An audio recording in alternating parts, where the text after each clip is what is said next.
Hello, welcome to Nikon Report. No, it's not Nikon Report. It's not Nikon Report. Welcome to our 2024 predictions. It is this time of the year where we predict what's going to happen with Nikon and maybe, potentially, with photography industry in 2024. Sit tight, buckle up, and let's begin. Grab a brew. First up, we did look back at our 2023 predictions video just to see what we said last year. That's right. We were surprisingly on point about a lot of things. And we surprisingly were wrong about a lot of other things. So go figure. But obviously, a lot of you watched this one, so you can cross-reference this and tell us where we go wrong. That's right. First up, we'll start at the top of the camera bodies and work our way down. So obviously we're talking about Z cameras now because that is what we've got. Yeah, no Z850 replacement? No. No DSLR forever? That's right. Unfortunately not. All right, so then Z9 Mark II or Z9H or whatever you're going to call it. So my prediction is that Nikon will just do firmware updates this year on the Z9. I don't think we're going to see another camera this early on in the game. I do realize it is an Olympics year and that there is obviously this whole news of global shutter. Wow, it's very exciting. So what you reckon we're going to get a global shutter via firmware update? No, I'm saying that I don't think we're going to get a global shutter in a Z9-esque camera this year. That's my prediction. So no Z9 Gen 2 or some sort of little brother. Is that what you think? I don't think so. Okay. I can be proven wrong. Okay, well, that's an interesting take. I agree with you. But at the same time, I think that we might see a Z9H. Okay. With a global shutter. I mean, generally, Nikon had releases for sport events. Yes. And because Paris Olympics are coming, we may have two different things. Obviously, we can get a Z9 fast camera with a low resolution sensor with a global shutter. Right. And for this, obviously, if you know what Sony A9 Mark III is, I think that's going to be a good template of what we can potentially see in the future for this camera. Obviously, one of the benefits of global shutter, because it records every pixel at once instead of going from top to the bottom, which means you will eliminate the judder or the jelly effect, which is great for video work. And also you can get 120 frames per second in RAW effectively. So it's effectively video footage which effectively steals. Yeah. So you can get all those things. Obviously, the downside of this at this moment, because we're on the first generation of global shutter, is the native ISO is actually 250. And if you see those high ISO tests that are now available online, the camera is quite noisy. It's 24 megapixel sensor, but it is quite noisy. So there's a trade-off. So maybe Nikon will wait for Gen 2 of global shutter.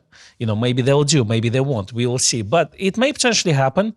Let's wait and see. If Nikon decides to release a new generation of Z9 II, but without global shutter, that's where we're going to have a difficulty of thinking what else can they add if there's no global shutter in there. What do you think? What can they improve? I mean, they probably would use the same sensor, right? So what do you improve? Focus is really fast already. You got video functionality is really good. We are on firmware 4 of the camera. So they obviously been working on it with a series of firmware updates. And you're right, they may just release a firmware 5 as well, if that's the case. But what else do you think they can do in Gen 2 camera without adding a global shutter? I don't think they can. That's the thing. I don't see any logical progression of improvements for a Z9H or a Z9S or Z9 Mark II, whatever they decide to call it, without a global shutter. Not because I think that global shutter is the be-all end-all of our future of photography, but because that is what enables them to do things like have no limitation on the flash sync shutter speed and those ridiculously high shutter speeds of 80,000th of a second and what have you. That's where that comes into play. So that technology goes hand in hand with the improvements that might be needed for something like an Olympic event. But as it is, I think that the Z9 would probably be more than capable for an Olympic event like that. Okay.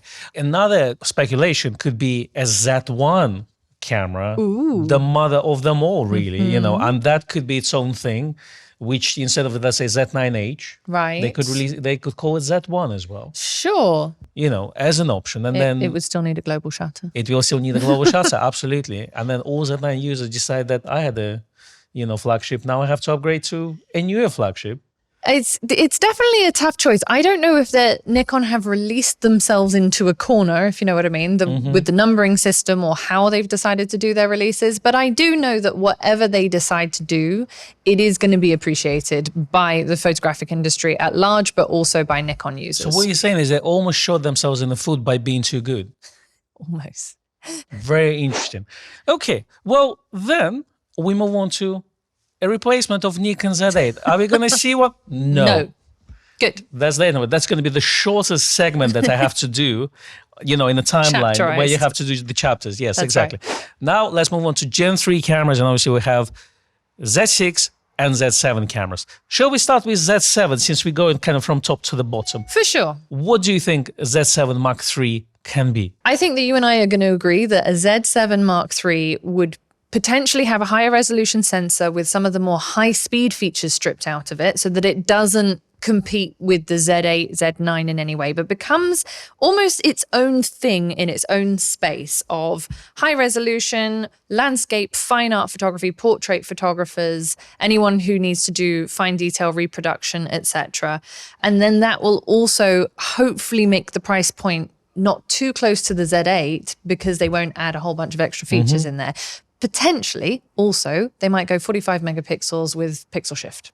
Is the other idea. Well, that could be the thing. But as you say, because the current 45 megapixels, they're stacked effectively, so they're really, really fast. Yeah. And there is no 60 megapixel stacked sensor. So the only 60 megapixel sensor is available on Sony cameras, and it's also available on Leica M11, So they could potentially go 60 megapixel route. And that means the camera is going to be slower. You can still put the processor, the fast processor in it, so you can still get the speed of autofocus. Sure. It may not be as fast as Z8 Z9, but it will be on the same level as ZF, which is really, really good. Very good. Again, why not throw in a pixel shift in there? Because technically, we have a new vibration reduction redesigned on the sensor now, so on Nikon ZF. So I assume that would go into a new camera as well. I think so. Therefore, why not have a pixel shift? Obviously, we'll start to hit some crazy megapixels with this. But again, if that camera would be aimed, let's say, for high-res photographers, maybe in the studio for some commercial advertising work, then they will get all the resolution they need. And maybe for some casual users, it's not that important. For some people, definitely, they would look for that in the newer camera. So that could be the case. But if they decide to keep the same sensor as a Nikon Z9 and Z8, what do you think Z7 will be priced at? And how different can it be from those cameras? That's very tough because if they're going to keep the sensor the same, then what they essentially have to do is bulk it up with other features that are not already available in the Z7 Mark II. So they don't want to compete with the Z8. They want to improve over the Z7 II and still make it a camera that's desirable for people. So they have to gimp the camera. But then if you look at Nikon ZF, they actually went opposite. They threw in as much technology as possible. So it kind of, if they go the opposite way on Nikon Z7, that will bring a lot of criticism. So I don't think that would be the right way to do that. So if they then throw in the technology in Z7, how different is it going to be from Z8, a part of obviously different size and the build of the camera? Well, what essentially they'll do is take the technological advances in the ZF, which include the redesigned vibration reduction system and the focus point VR and the pixel shift and everything, and stick it on the same 45 megapixel. It will be a redesigned 45 megapixel sensor, but that's essentially what they would do. They would take those features that they put in the ZF, but make them 45 megapixels, and then that's the Z7 Mark III. So, okay. Job done. So technically, you're going to get certain features on Z7 Mark III are going to be better than on Nikon Z8. Well, yes, but technically we've already got that on the ZF. Well, that's the thing. And then it should cost below Z8 price-wise, Yes. Z7 Mark III. So the camera would be better in terms of technologies than Z8 and going to cost less. That's my question. A part of the build size and weather ceilings, how they can differentiate the camera to actually keep it under Z8, so not to supersede Z8 in terms of performance, and keep it cheaper as well. I don't think it's going to be better than the Z8. I think that the Z8 autofocus system, the Z8 autofocus system is still better than the ZF. Yes. So, the Z8 has 450 something focus point. So if Z7 has the same sensor, then Z8 is Z9, the same processor, how can this camera be very different from those two cameras and be cheaper at the same time without superseding the performance of those cameras? No, I 100% see your point. And I think, and this is obviously my own interpretation of it, but that the Z7 Mark III in that form would not have a place in the Nikon lineup. It doesn't make sense for them to have a camera that is so close in technology to a Z8 and make it even £500 cheaper. Obviously, £500 cheaper, but with a smaller body does kind of make sense, but it will already be a year younger than the Z8, shall we say. And we don't want to steal limelight from the Z8, and Nikon would not want to do that. So I think our bets are very much on a higher resolution Z7 Mark III. Slower camera. Much slower camera. So it's a little bit like, so you get this nice high resolution camera, but you get it at the cost of a little bit of speed of focus processing, etc. Yeah, but what we're saying is those focuses are still going to be faster. It's going to be very close to performance of Z8 or on level of ZF. So, which is going to be absolutely fine for studio photographers and landscape photographers, and obviously it will be better than Generation 2 cameras, miles better. So, but when we say slow is obviously it's a different non-static sensor, so you're going to get less frames per second. You get obviously bigger files, not just high resolution, but also in megabytes, and that's where the slowness is going to come from. So, okay, so when do you think we're going to see Z7 Mark III release?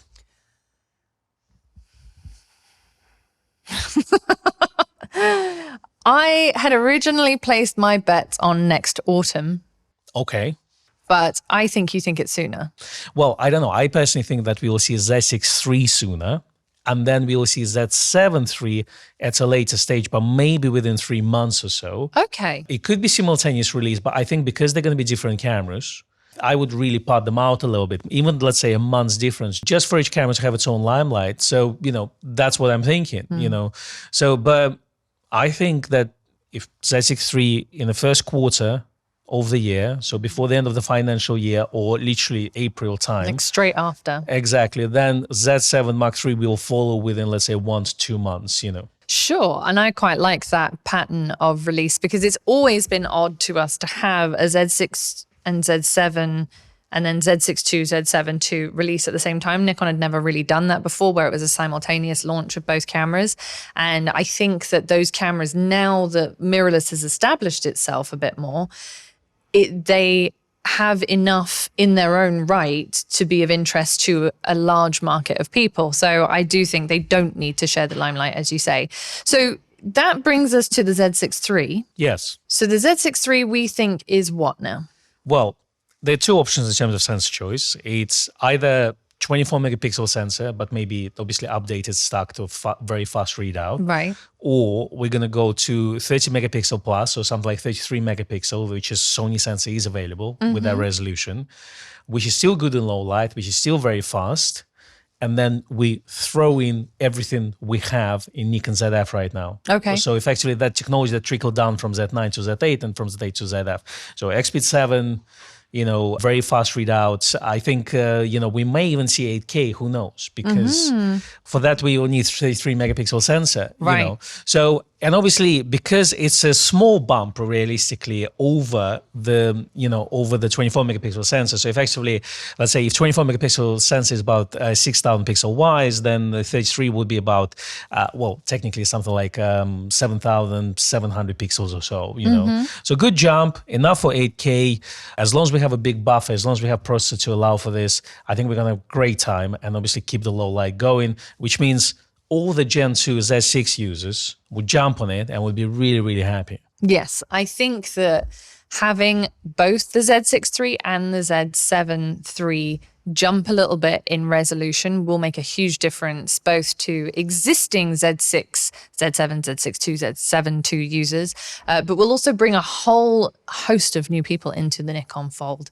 And I pretty much agree one for one on all of those features and attributes that you said that it will have. I think that we're looking at possibly a very exciting camera for the early part of 2024. Yes, and let's think about Z6. This is the camera that is amazing value for money.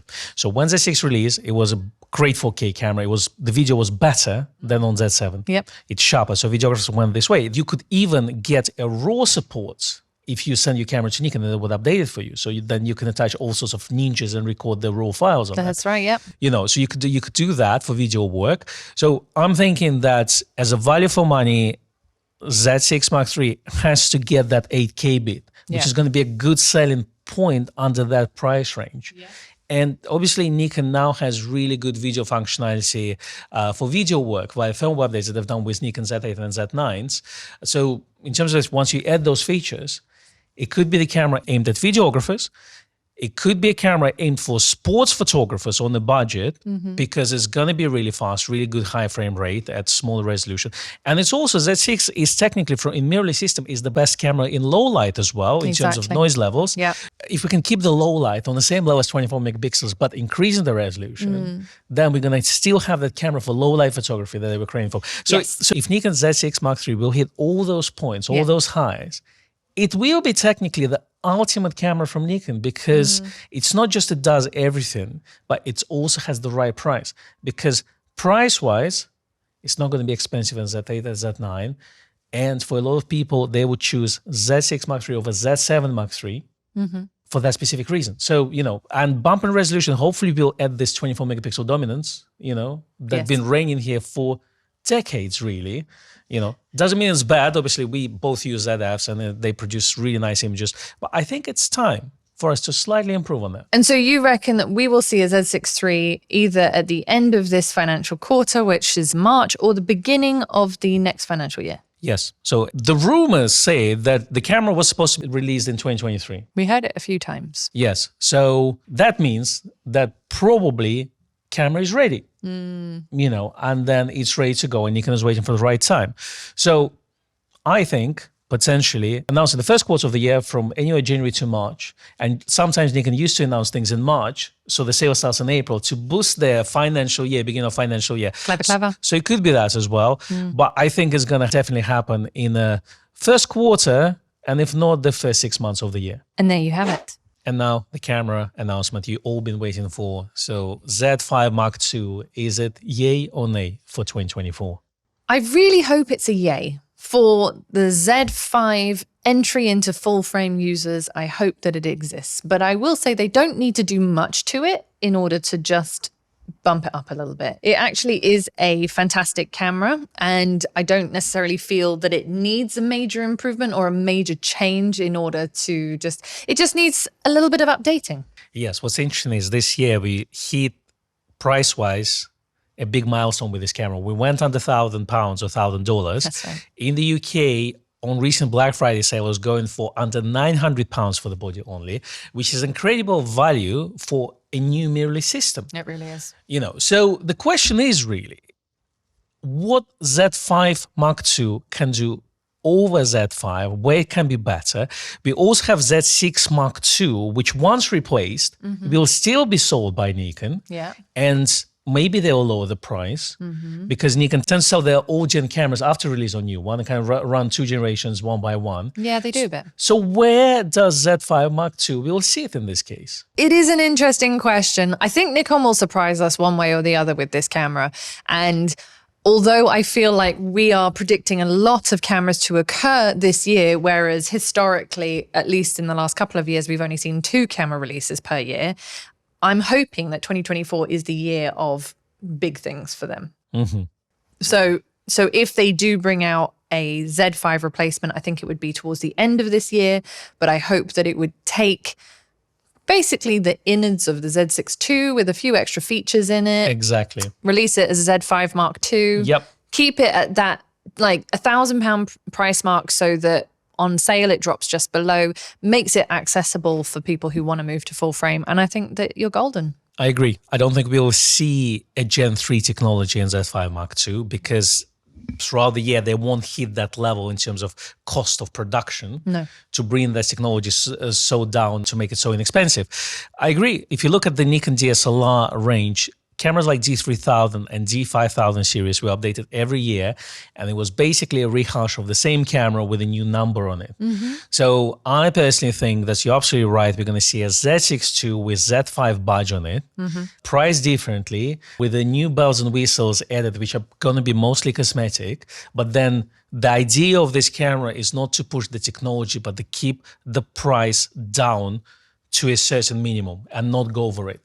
So in terms of this, it's going to be, again, one of those cameras that give you a fantastic value for money that you can spend and you'll get amazing results with it, but it will not push the envelope of technology that much. Okay. Now, let's talk about some wild cards really in full frame range. So what do you think? Are we going to see another camera that doesn't fit any Nikon lineup at the moment? For example, a dedicated Nikon Z video camera, perhaps? I knew you were going to say that. It has been rumored It has been talked about, mainly by us and a few other people. I don't know if Nikon are excited enough yet to actually develop a dedicated video camera. To be honest, if I were working in Nikon, I would wonder if they would need almost like a dedicated department to develop that, to make sure that it's up on par with the industry leading video cameras. So I don't know if Nikon are there yet in their thinking on video cameras, but they obviously are very interested in that. They have been massively developing their video for the last almost 15 years. Yes, I mean, if you look at mirrorless lineup, a lot of the lenses that have been released for Nikon mirrorless lineup, they have very little breathing. Yeah. So they were designed for videographers in mind. So that's thing number one. Number two, I think it's the first year where we generally, in terms of lenses, we don't really need to plug any holes. Obviously, there are lenses to be released, and we'll discuss them later in this podcast. But we kind of got everything a lot of people wanted. So in terms of this, we now have time where they can start to think about different things. Yeah. And before we would say, well, why no video camera now? Well, because they have some other urgent things. They need to release Z9 or they need to release Z8. They need to bring the prices down. They need to release a lot of lenses. And that's what we saw in the past. Yes. I think this is the first year where we say that, let's say, Nikon doesn't need to rush things over. Obviously, we need Generation 3 cameras. But after that, we got the videos that have already kind of designed towards videographers in mind. We have Z30, which was kind of first foray into the vlogging camera. So in terms of this, I have kind of two cameras in mind. One is Nikon Z3, which is vlogger's camera. Okay. Yeah, so... But we call it a Z3. Well, the reason for that is we have Z30. Oh, and I we see. have Z3. That's the logic behind it. Okay. So everything what Z30 is, but better, more professional. Obviously, vibration reduction on the sensor, that's important. Okay. Lots of ports, you know, that could be camera number one. The camera number two could be a little bit more advanced than this, with more ports, maybe even different design, maybe a little bit more boxier design, which videographers like, which means it's really good for rigging up, to put into big rig, put in big batteries behind, maybe put it on the shoulder, all the mud boxes, you name it, all the handles. So that could be next. But then when we talk about dedicated video camera, it's still going to take Nikon Z glass. So it's not going to be PL mount or anything like this, but specific features that videographers will appreciate. Lots of mounting options, software to support this, you know, with all the zebras, false colors, you name it, you know.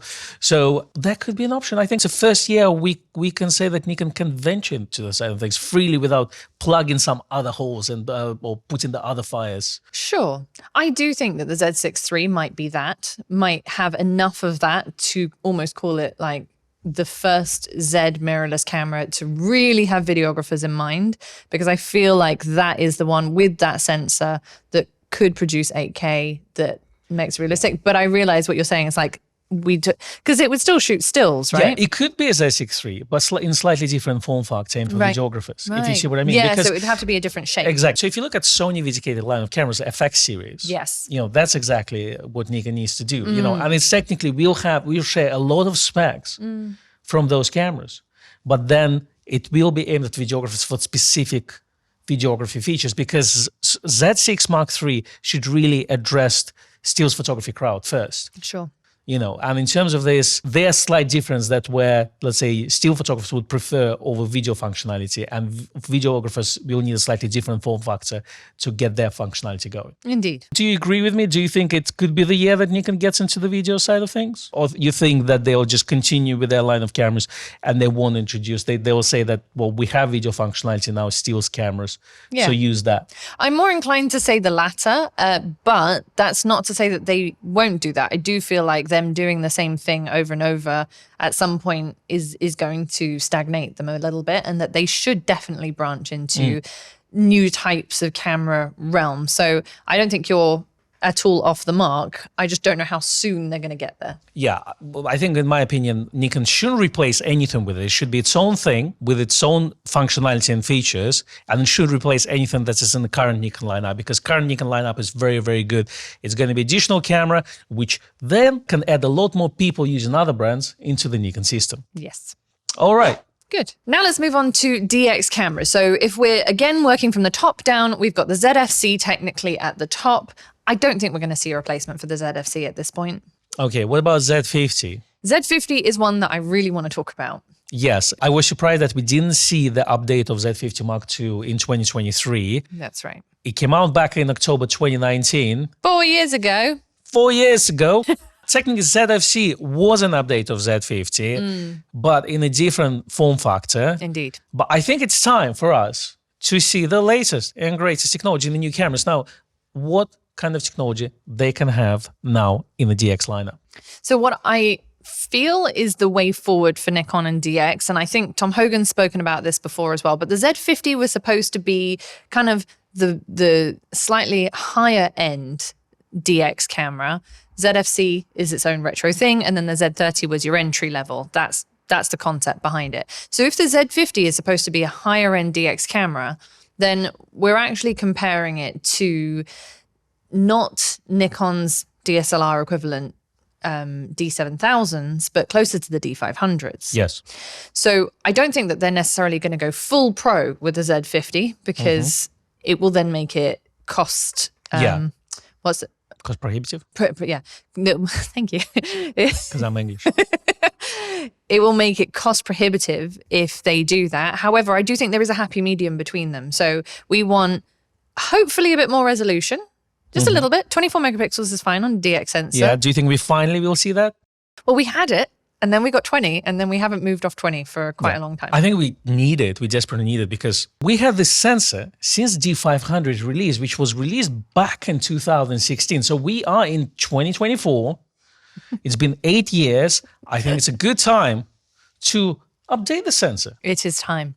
So with the Z50 becoming, let's say, 24 or even 25 megapixels on a DX sensor, and key point here, definitely IBIS, definitely stabilized. The vibration reduction on the sensor. So important. I think that combined with obviously a better video mode and all of the new technology advancements from the XP7 processor and the autofocus improvements that we get will turn that camera into something that people will actually really covet for wildlife and sports photography. That's right. And we have now 26 megapixel sensors in Fuji systems, which is APS-C DX. So Fuji doesn't make their own sensors again, so they can source those sensors. Yes. Bring the XP7, you're right. Vibration reduction, we just need to have it. It needs to be done because, again, if you're a videographer, you really appreciate vibration reduction in the sensor when you film in handheld. 100%. So that's what I think the Z50 will be. When it comes out is another matter. When do you think they would release something like that? Well, it needs to be done as soon as, but knowing Nikon, I don't think we'll see it early this year. So maybe in the second quarter or third quarter of the year, which is a shame really, but it just kind of puts into perspective Nikon attention towards the X system. Nikon wants you to go full frame. If you like it or not, it's just the company strategy really to kind of put you on a plus 2 full frame sensor. Again, I personally think we should cover both, but that's what it is. I personally think that Z50 is more of a D7000 series cameras. I personally think that we need to see a pro camera, a D500 replacement, call it Z500 or Z90. I don't think we need Z70 that much, that a lot of people say, but I think we need to have one camera above that, which is also going to have a bigger form factor. We don't need Z8 form factor. Maybe a bit smaller, but Z50 is quite small and delicate, and it's a great travel camera. I don't think it's the best camera to handle long lenses, though. No, my idea would have been that the Z50 replacement does bulk up a tiny bit just to support those longer lenses and to be a little bit more better weather sealed, etc. And that the ZFC kind of takes the place of the D7000 cameras. I know that the retro design isn't for everyone, but more and more people these days are going for retro design cameras, as can be seen in the success of Fuji's system, as well as the ZFC and ZF. So I don't think that we need another camera in the DX range. I also don't think that we will see a Z30 replacement. I'll be interested to watch this video back at the end of next year and see how wrong we are. Yeah. To be honest with you, Nikon used to replace D3000 series cameras on a yearly basis. Yeah. So I don't mind Nikon releasing those cameras, having literally the same camera, but if we can get a vibration reduction on the sensor for vlogger's camera, this is the camera designed for video work in mind. I think it's very important to have one. But yes, we may not get it this year because maybe they'll try to get the technology down a little bit cost-wise, so who knows. Yeah. But I do feel like, yes, why not to release a very expensive DX camera? We have now cameras that are priced at something like £2,700 in DX range from Fuji. So Nikon can charge the same. Make it a DX version of Z9, of Z8, not Z9. We're not going to see mini Z9, but more form factor of Z8, maybe a little bit smaller, but put all that technology there with a DX sensor and charge premium for it for the professional camera. It seems like, according to many comments online, that there's a dedicated niche for that. I know that from one point, Nikon probably won't expect to sell as many units as, let's say, Z50 Mark II would sell. Sure. But I think, again, it could be the year where we finally can have that camera, and a lot of wildlife and sports photographers are going to be really, really happy. Yes, they are. Now, let's move on to the lenses. Now, we have 35 1.2 that hasn't been released yet, so we are hoping for it to be released in the first quarter of the year. This is on Nikon lenses lineup, and we haven't got updated lineup as of yet for the 2024. Nikon mentioned that they're not going to release lineups anymore for the reason that at this point, they feel like the system is quite full, maybe not fully completed, but probably 90% there. It's well established, let's put it that way. Yeah. So in terms of this, what other lenses do you think Nikon can release next year? And this one is going to be more speculative-wise compared to the cameras. This is definitely going to be us just giving you our wish list. I think that it has been asked for by many photographers, and you and I both agree that more small, short primes are needed for their cameras like the ZF and ZFC. We want small prime lenses to walk around with that don't end up being like that big, that can almost make the camera slip in the pocket if you've got a very large pocket. And I think that having something at the wider end of that, so a 20, there's a little 23.5 manual focus lens. Here we go. It's this big. If Nikon could do that then... Yeah. What about 14mm? Show them study. Seth and I... The man can dream. Seth and I are both advocating, and I think Matt Irwin as well, advocating a short, stubby 14mm prime. But I do think that they could do it with a 20. That's enough gap between their 26, 28, 40. And then I think at the other end of that, a 60 walk around, which would be small. Even Vogtlander do a 90mm. I know it's F-mount, but they do a 90mm that is small. So basically smaller prime lenses. Yep. Not as wide aperture. So let's say they'll be f2, f2.8 usually. They're not usually smaller aperture than that. I mean, the 40 f2 is small. Yeah, but let's say we have 35 1.8. Yeah, and we have 40 f2. So kind of that's what we're thinking. And the size is different. The focal distance is the same. So let's say we have 51.8. Why not to release 50 f2 or something? But I think because we have 28 and 40, we kind of just need a lens for longer range. And the 75 is actually really good focal distance. 75 is a great idea. So if Nikon release one of those, so we have trinity of 28, 40, and 75, nice and small, I think it's going to be a clear winner. We don't need the super wide aperture for this because those are fun lenses and they're not supposed to be very expensive. Now, onto more expensive glass, we still don't have 28 1.8, surprisingly. I don't know why. We have 20, 24, 35 1.8. It's very true. We're missing a 28 1.8. But not 28. Did they kind of go, well, we've got 26 2.8 and we've got a 28 2.8, so now... Well, who knows? We also have 28 1.4E, which is a beautiful f-mount lens. And I think it could be a year where once we get our 35 1.2, we get 28 1.2 or 28 1.4. Wow. Okay, so we're going there. About like a full, like size loaf of of bread bus. size, So, yeah. And again, obviously super expensive, but people will rave about it, So I think we need that. We need that. I mean, we got macro lenses, we got 50 and 105, but we could do with 200. We could definitely do with a 200 macro for the Z system. I also think that we are at that point now where we could look at seeing a perspective control lens dedicated to the Z system. Yes, absolutely. The 19mm PCE lens came out not that long ago, so I understand why Nikon haven't then ventured to bring out a new one for the Z system, but there are a set of PCE lenses which are also micro. They are 1-to-1 reproduction, 45mm and 85mm. Yes. Which means that they can be used for product photography, and you get that depth of field shift as well. Food photography, absolutely. Which we don't have in the Z system. So I think Z perspective control lenses could be very, very useful, particularly if they hit that sort of 45 or 85 mil focal length. Somewhere around that, doesn't have to be exactly that. But then we're also missing some primes. Yes. Long primes. Well, yeah, if we were talking about long telephoto lenses, obviously we still don't have 200 f2. Make it 1.2. We want it. Make it even bigger than a bus. Make it a double-decker.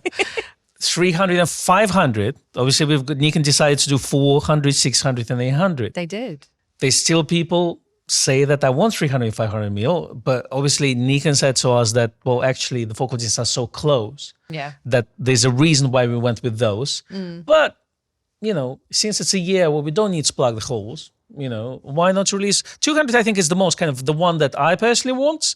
But then, yeah, get a 300 and 500 lens.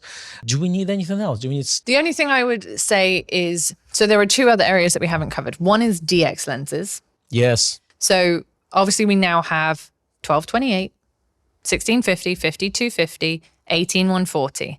We don't have an all-in-one DX lens. We need something like a 16-300 or an 18-300. Absolutely. Nikon has two 4F mounts, the big one, which is a little bit sharper than the light one. That's right. So we definitely need this. This is going to be one of their best-selling lenses. I mean, 18-140 is kind of 27-200 lens. Yeah, it's almost there. Yeah, but we do want that in a long range. And again, it's aimed at mass consumer markets. It's normally going to be bundled with a camera like, let's say, Z50. So it's going to be definitely a good option. I still think we need a wide-angle zoom with two rings, one focusing and one zoom ring, and not power zoom. Sure, a 10-20 or a 10-24 equivalent would be great. Absolutely. The other one that I think we're missing a trick on is if they do decide to bring out a professional DX camera, we need a professional mid-range DX lens.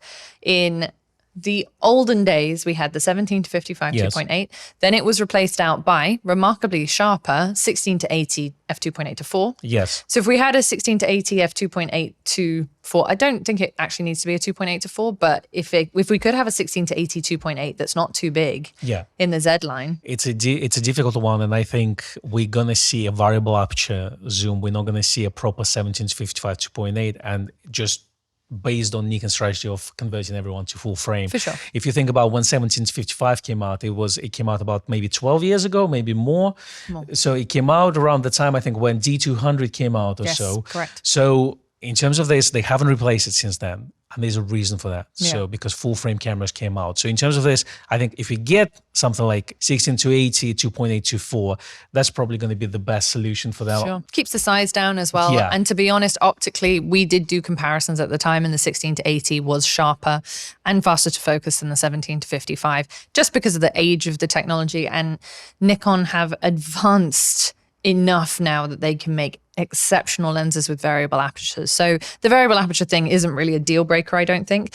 And you know what? I actually have more DX lenses to add. You do. We need those little primes, like for full frame, but for DX cameras, like for Nikon ZFC, we need 18 f2, which is equivalent of 28 mil on full frame. Yeah. We need that because, again, 28 mil focal distance, it's great focal distance. A lot of people love it. So we don't have this.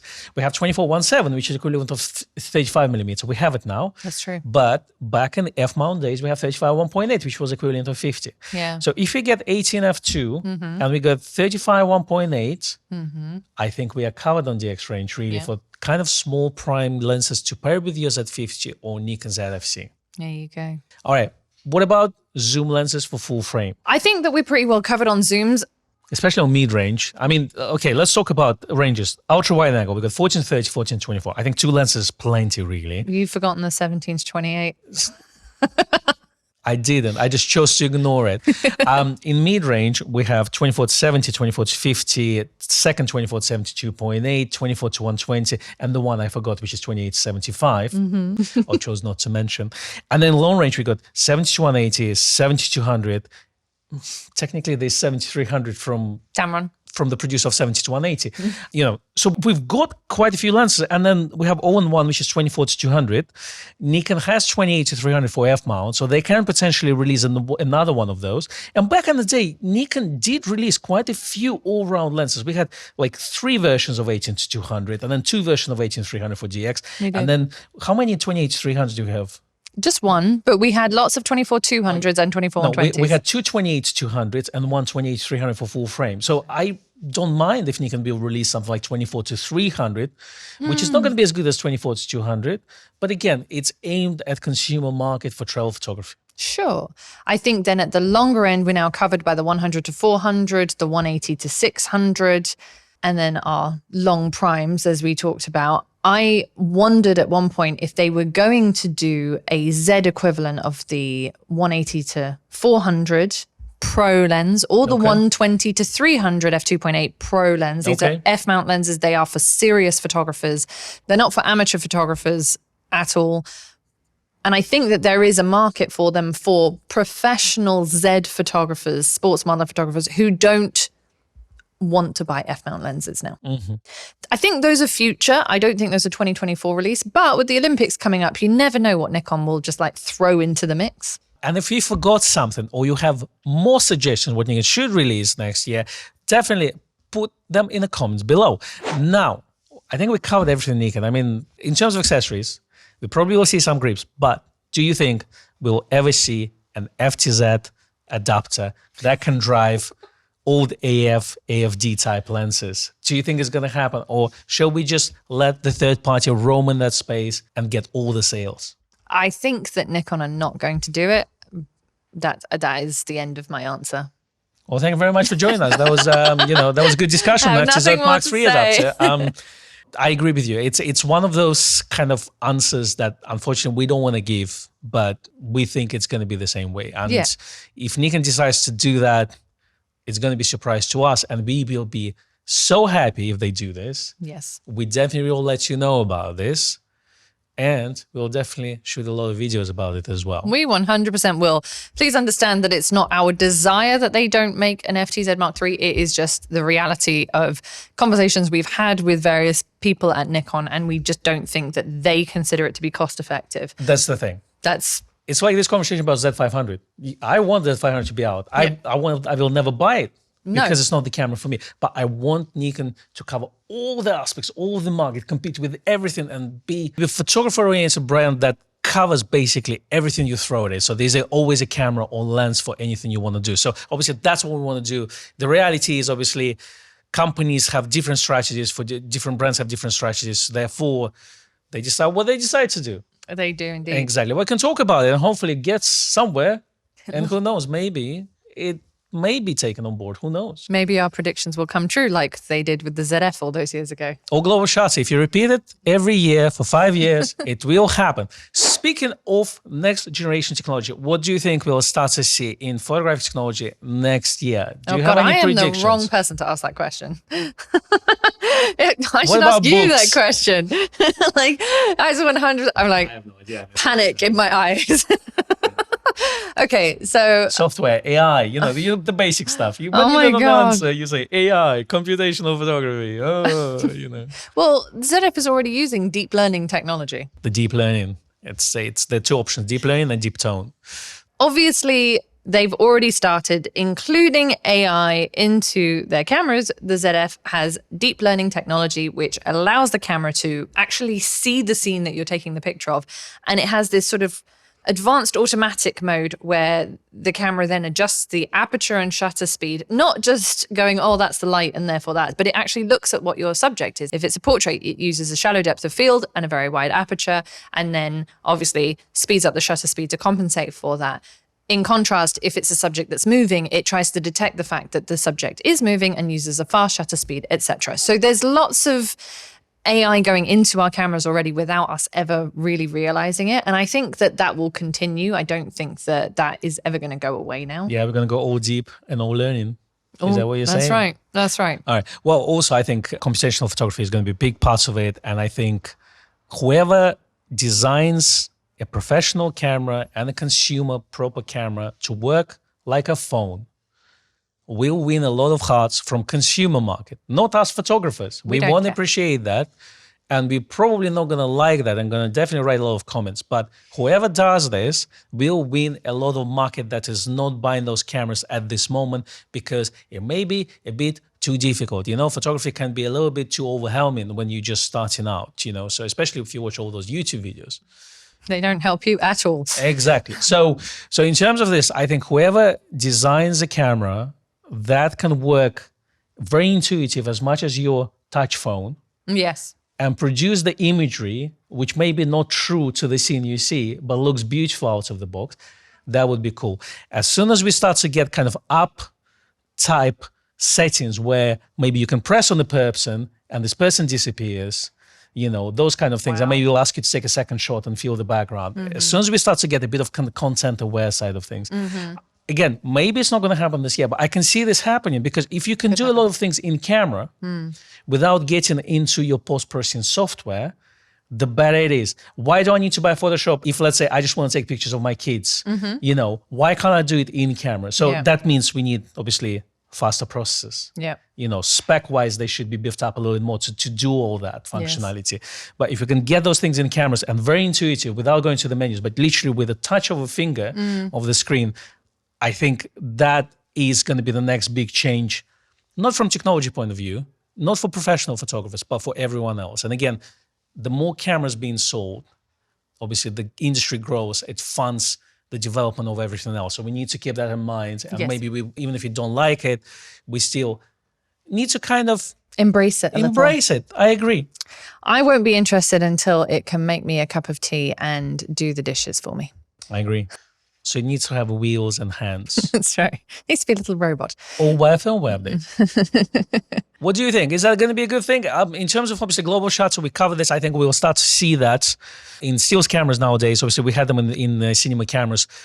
As you can see, the first generation, native ISO 250, the noise levels are quite high on very high ISO. So there are limitations of this, but obviously there are great advantages to be had there. And I think we will start to see more of that technology in cameras from other brands, and hopefully that technology will develop because I think it's probably will be the future in terms of stills photography. So yeah, we will definitely see an improvement and refinement of this technology in the future releases. We will. There are plenty of other areas that we haven't covered, such as film photography and other developments outside of Nikon's just camera and lens production.